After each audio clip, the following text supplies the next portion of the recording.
ధనవంతులైన వాళ్ళు వ్రతాల ద్వారా, నోముల ద్వారా, యజ్ఞాల ద్వారా, యాగాల ద్వారా, దేవాలయాల ద్వారా, భక్తి కార్యక్రమాల ద్వారా తమ సంపదని తామే తరిగింపజేసుకుని ఇతరులకు ఇస్తారు. అదే సమాజం.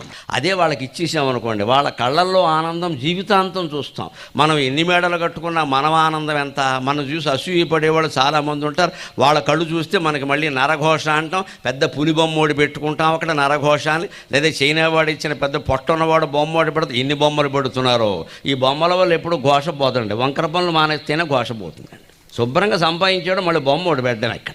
ఈ బొమ్మలు కూడా చైనా వాడు అమ్ముతాడు. వాడెంత చిత్తశుద్ధి. ఆ దేశంలోనే దేవుడు అంటే నమ్మకం లేదేమో. అది నాస్తిక దేశం. వాడు తయారు చేయడం పెట్టండి బొమ్మల్ని అర్థం లేకుండా. ఇక్కడ దేవుళ్ళ బొమ్మలు, ఇక్కడ ఆచార్యుల బొమ్మలు చైనాలో చేయిస్తున్నారండి పట్టుకెళ్ళి. నాస్తిక దేశం అది. భక్తి లేని వాడు దేవుడు బొమ్మ తయారు చేయడం ఏంటండి? ఎలా చేస్తాడు అసలు? అది చేస్తే పనికొస్తుందా? అందులో భక్తి ఉంటుందా? తగాదాలు గొడవలే ఉంటాయి. చేసేవాడు చేయి కూడా పవిత్రంగా ఉండాలి కదా.